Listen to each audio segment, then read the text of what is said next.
I just go, why the did I go? Kenny's like, I'm recording right now. Hot mics. Okay. Gwen, you had an opener. I do. No, you got a prop for it too. I don't know, coming back from this race, if my tire's more deflated or if I am. What do you think, Pat? You heard me after my race. Your tire. Here's the problem. Your tire has to be thrown away. We can't throw you away. So that would be the difference. You can repair me. Yeah, I can repair you. Well, yeah, whatever. Yeah, just got back from Italy. It was a really cool course. So we raced on the island of, is it Sardinia or do you say it different? No, that's what I said.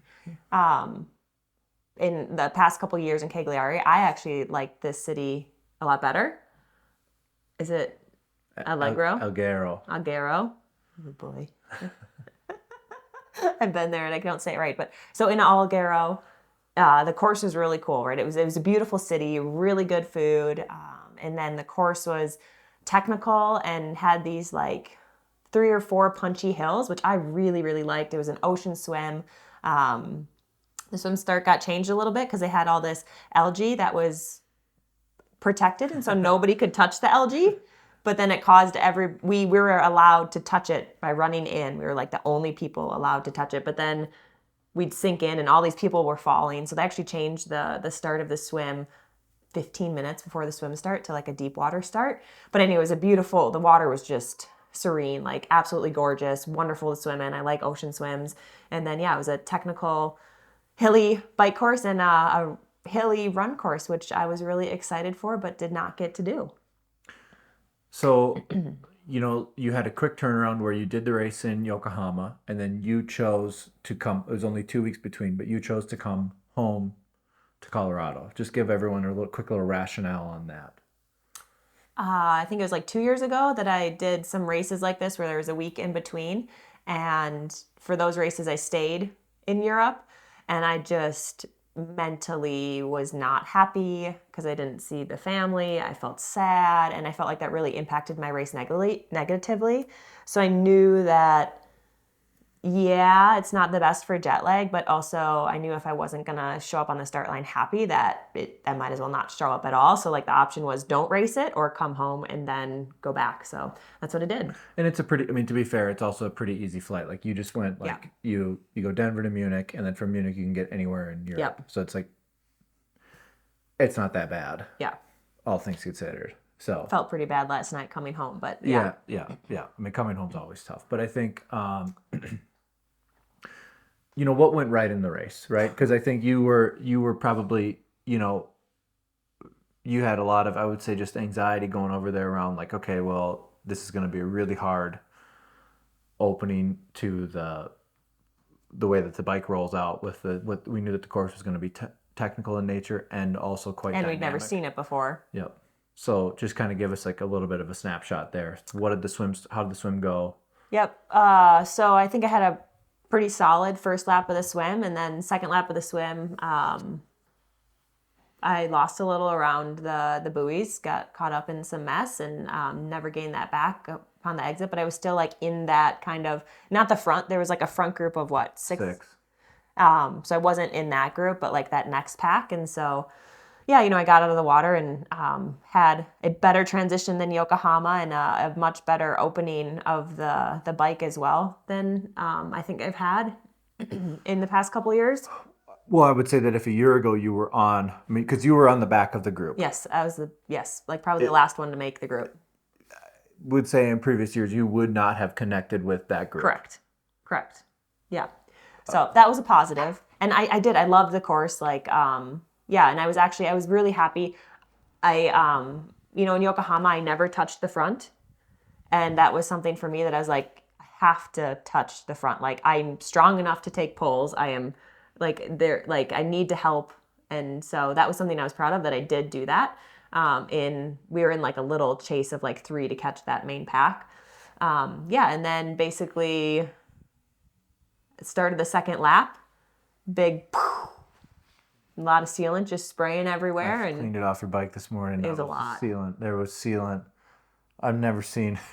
It was spraying me. So it was on the handlebars. It was really trying. Didn't work though. Yeah. So the hole's like huge. Yeah, you could show it, but so it was. It's gonna look minuscule. I had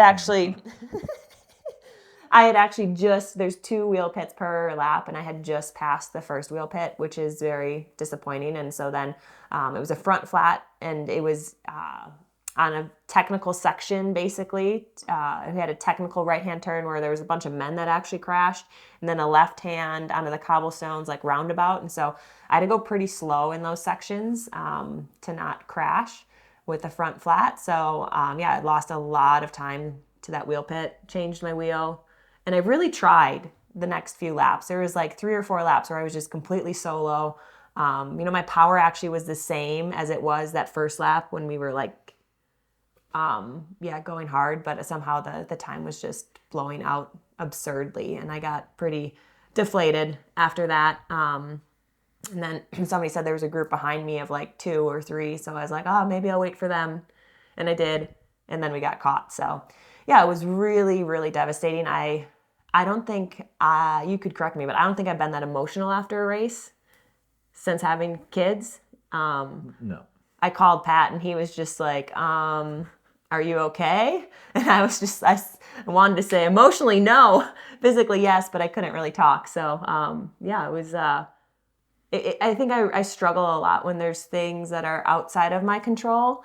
And, I just, you can't dwell on it and like what you did. But for me, I'm like, this was an entire week wasted. I spent a week away from my family. I didn't train. I was calling the kids every day and George kept saying, Mom, where are you going? Like, where are you? And it's just like, I think of all those things and it's hard. It's really hard to go all that way and not even get to finish a race because of something that was, I'm going to say it was out of my control. I guess I could have avoided the glass that was on the course, but yeah. I think the positives for me were that you had a pretty good swim, a good enough swim, and then you had what would have in previous years been a really, really challenging place for you coming out of the bike. I felt fine. I saw that you were like on the bubble, but I could tell from your body language. And I just told myself, I was like, oh yeah, that's no problem. Like they're going to, it was probably 10 or 12 seconds to that group in front of you. And I was like, yeah, they're going to close that. It's not going to be a big deal. And then I could see. And it did. I mean, whatever. I mean, you got a puncture. I mean, it sucks. The last puncture you had was at the Olympics. Unlucky. It's an unlucky 13-year break in between. It was 13 years since your last flat tire in races. So I don't know. I mean, now we've got some time at home. Yeah. I mean, I'm just like, oh, I wish I had a race next week. It's just, it's hard. It's hard. Yep. I'm sad. Yep. I'm still mourning it. Well, we have some. And I'm jet lagged, so everything's worse when you're jet lagged. But we do have some exciting races coming up, separate from.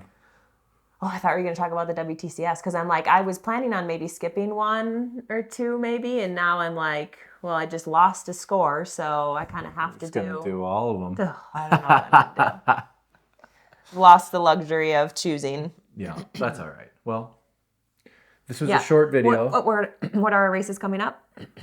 Well, we're going to go to Masters Road Cycling Nationals.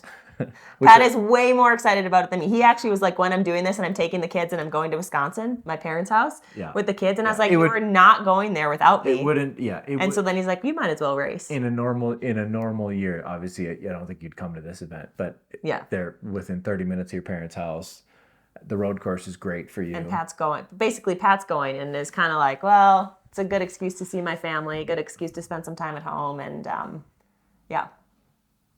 so that'll be fun. Yeah. And we've got some nice time at home coming up. So, yeah, I think it'll be really good. Get some training. And it is like with these 2 races back to back, I've just basically like lost fitness because you raced Yokohama, then you have like a recovery week, try to train, and then you're back into a race week. So, gotta do some really hard work these next few weeks. Looking forward to it. Thank you for watching. It's a wrap.